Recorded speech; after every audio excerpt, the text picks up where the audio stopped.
Vous écoutez le podcast Devenir écrivain par Lucie Castel, épisode 8.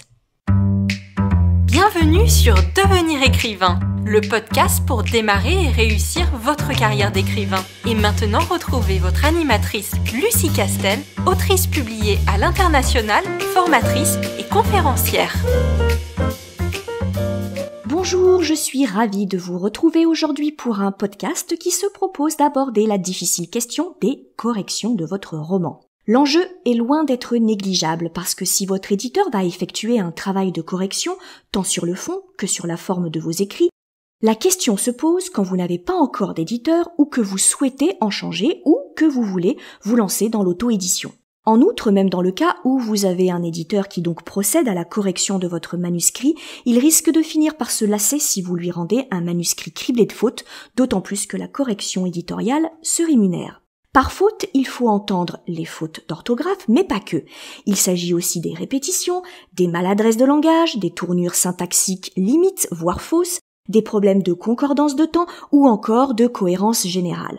Par conséquent, même si vous êtes édité, vous ne devez pas bâcler la phase de correction. Voici donc quelques conseils pour vous permettre de nettoyer votre manuscrit avant de le destiner à un tiers. Tout d'abord, il faut prendre du recul. Vous savez conjuguer, vous savez repérer les répétitions et vous êtes plutôt redoutable en orthographe. Il n'empêche que votre manuscrit regorgera de coquilles plus ou moins grosses. Pourquoi ? Parce que lorsque vous écrivez, puis que vous vous relisez, encore et encore, votre cerveau anticipe les mots et les phrases. Votre cerveau ne lit pas vraiment, il actionne une sorte de souvenir anticipé des mots par facilité de traitement de l'information. Vous connaissez votre texte par cœur et ce faisant, pour aller plus vite, quand vous refaites une lecture, le cerveau ne se fatigue pas à décrypter les syllabes. Il se contente de se souvenir de la phrase puisque vous l'avez déjà écrite et déjà relue. Tout ça pour dire que très vite, vous ne voyez plus rien du tout, et si jamais au grand jamais vous n'auriez écrit professeur avec 3 F, 1 S et AU, n'empêche que pourtant vous l'avez fait. Donc, ne vous faites pas trop confiance. Vous êtes bon en orthographe et en syntaxe ? Parfait, c'est une excellente chose et un excellent atout, mais cela ne vous sauvera pas. Vous ferez des fautes. L'une des premières choses à faire pour réaliser une correction efficace de son manuscrit est de faire une coupure. Il faut faire oublier à votre cerveau que vous avez écrit votre roman. Il faut lui retirer son réflexe d'automatisation. Une fois votre roman achevé, je vous conseille de laisser passer plusieurs semaines. Moi par exemple, j'aime laisser passer un mois quand les deadlines me le permettent.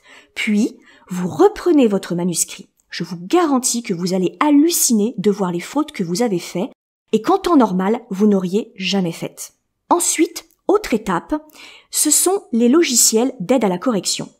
Alors sans avoir recours à Skynet ou encore la maîtrise, qui de toute façon ne vous aiderait guère sans une importante contrepartie, la technologie a quand même mis au point plusieurs outils d'aide à la correction. Je vais vous en citer quelques-uns et je vous encourage à les tester pour voir si celui qui est le plus adapté à votre façon de travailler. Attention cependant, ces logiciels ne sont pas une intelligence artificielle. Ils vont nettoyer le plus gros, mais cela vous demandera quand même de repasser derrière. Le logiciel le plus connu s'appelle Antidote. L'avantage de ce logiciel, c'est qu'il est assez complet. Non seulement il traque les fautes d'orthographe basiques, mais en plus il repère les répétitions et vous alerte sur les phrases qui sont jugées trop longues. Il peut aussi vous proposer des expressions ou des synonymes pour enrichir le vocabulaire de votre texte. Une fois installé, et il est possible de le faire sur plusieurs supports tels que les smartphones ou les ordinateurs, il s'intègre aux principaux outils de traitement de texte et est prêt pour utilisation. Son prix tourne autour de 85 €. L'autre logiciel souvent recommandé s'appelle le Robert Correcteur. Il est souvent utilisé par les professionnels de la presse. Il propose une correction en direct et peut être paramétré pour s'adapter à votre utilisation. Son prix est généralement de 99 €. Si vous utilisez OpenOffice ou LibreOffice, le logiciel Language Tool est un outil d'open source qui peut s'intégrer à ces deux suites bureautiques. Il est donc totalement gratuit et s'il est moins performant que les deux précédents car un peu moins complet, il reste un bon outil supplémentaire pour traquer les fautes. Enfin, à côté de ces logiciels, il ne faut pas oublier les sites ressources d'aide à la correction, comme ceux liés à des sites tels que Becherel, les sites de synonymes ou encore les sites de conjugaison comme l'Internaute pour essayer de régler le problème de ces horribles verbes sournois qu'on appelle les verbes du troisième groupe et que personne ne sait jamais trop comment conjuguer au passé simple. Autre astuce, et troisième étape, l'aide à l'extérieur, le bêta-lecteur. À ce stade, vous avez fait tout ce qui était en votre pouvoir pour nettoyer votre manuscrit. Il est temps à présent de vous tourner vers un regard extérieur. Ici, je voudrais aborder l'importance d'avoir recours à un bêta-lecteur, voire plusieurs si vous pouvez.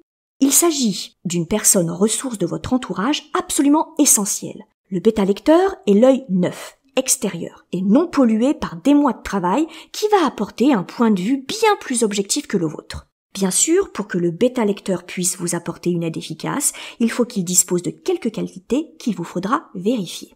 D'abord, il faut qu'il soit au moins aussi calé que vous en orthographe et syntaxe, voire même un peu plus calé que vous. Ensuite, il faut qu'il soit réactif. Lorsque vous êtes au stade de la correction, en général, le temps commence à manquer. Donc il faut qu'il travaille assez vite ou qu'il ait des disponibilités.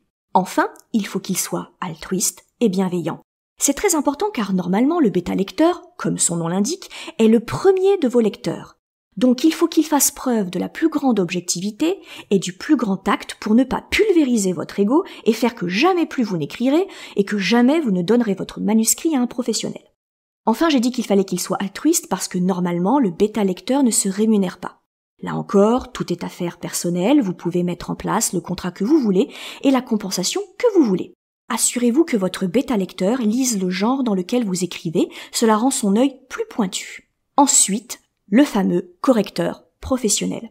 Dans le cas où vous démarchez un éditeur, ou que vous voulez vous lancer dans l'auto-édition, vous n'avez pas le choix, votre manuscrit doit être le plus parfait possible.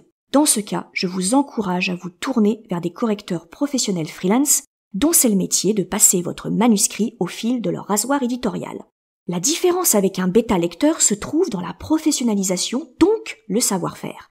Un bêta-lecteur est une personne qui est passionnée par la lecture et qui a des dispositions pour l'orthographe et la syntaxe, mais ce n'est pas un professionnel. Or, corriger un manuscrit reste un vrai métier, j'insiste là-dessus, et un métier qui n'est pas du tout celui d'un auteur. Cette correction sera normalement assurée par l'équipe de votre éditeur, mais si vous n'avez pas encore signé ou que vous vous lancez dans l'auto-édition, vous serez obligé d'en passer par là. Vraiment, je me permets de vous mettre en garde, vous croyez avoir lu et relu et encore relu votre manuscrit et qu'il est donc propre, mais il ne l'est pas. Parce qu'il ne peut pas l'être pour les raisons que j'ai évoquées en début de podcast. Il existe des forums ou des sites qui référencent les correcteurs professionnels accessibles par une simple recherche internet des mots-clés « correcteur freelance livre ». Je vous conseille de leur demander des devis puisque le prix va se calculer presque essentiellement sur le nombre de mots ou de signes. Et comme il s'agit d'une profession freelance, le tarif dépend du correcteur. Il est souvent en rapport avec son expérience et son CV. Cela peut donc varier du simple au double, voire au triple. Enfin, j'aimerais aborder la question de l'acceptation de la correction. Il ne faut pas sous-estimer la difficulté de soumettre ce que vous avez écrit pendant des mois, ce qui est une partie de vous, ce qui est si important pour vous, à la critique et au jugement de l'autre. C'est une étape très dure psychologiquement, car si la correction de forme est quasi toujours anodine pour le texte, le correcteur extérieur, professionnel ou non, risque bien de pointer des problèmes de fond comme la cohérence, la crédibilité ou le rythme. Sans compter qu'un bêta-lecteur vous fera aussi part de son ressenti de lecteur et donc de son goût personnel. Or, toutes ces personnes agissent pour la première fois sur votre roman. Personne d'autre ne l'a encore lu avant. Cela peut être très violent et très déstabilisant. Il faut que vous en soyez conscient. Il faut que vous acceptiez que les corrections fassent partie intégrante de l'histoire d'un roman. On ne peut pas écrire sans être corrigé. Tous les auteurs, même les plus grands, même les plus connus, passent par là. Une correction, une erreur relevée, même grande, ne veut pas dire que vous êtes un mauvais auteur. Il ne faut pas que vous tombiez dans la spirale de l'échec et que cela entame votre estime de vous-même. Gardez en mémoire que c'est un processus normal et sain pour votre roman. Il ne peut être parfait du premier coup. Donc, accueillez les remarques des professionnels et de vos bêta-lecteurs comme des bénédictions. Grâce à leur intervention, votre roman va se renforcer et mûrir. N'y voyez aucune malice, même s'il s'avère que vous n'êtes pas d'accord avec les propositions de changement qu'ils peuvent vous faire quand celles-ci dépassent la simple correction de forme. Alors, où l'équilibre se situe-t-il ? Entre l'intégration de toutes les remarques de vos correcteurs extérieurs et votre intention littéraire. À mon sens, il faut toujours garder l'esprit ouvert, savoir se remettre en cause, mais aussi défendre ses positions. Le fait de les défendre vous permettra de vérifier que votre idée se tient et que vous êtes sûr de vous. Si je devais résumer votre rapport à la correction nécessaire de votre livre, je dirais de vous faire confiance, mais pas trop, juste assez. Voilà, j'espère vous avoir donné quelques pistes de réflexion et peut-être quelques conseils utiles pour vous aider à obtenir un manuscrit de qualité professionnelle. N'hésitez pas à partager et commenter nos podcasts pour leur donner plus de visibilité et n'hésitez pas non plus à nous donner d'autres thèmes que vous aimeriez voir abordés. Je vous souhaite une bonne semaine et je vous donne rendez-vous pour un prochain podcast. Vous voulez devenir écrivain ? Téléchargez sans plus attendre le guide écrivain mode d'emploi sur le site licares.fr, licares.fr. Ce guide vous donne les 4 étapes fondamentales pour progresser vers l'écriture professionnelle.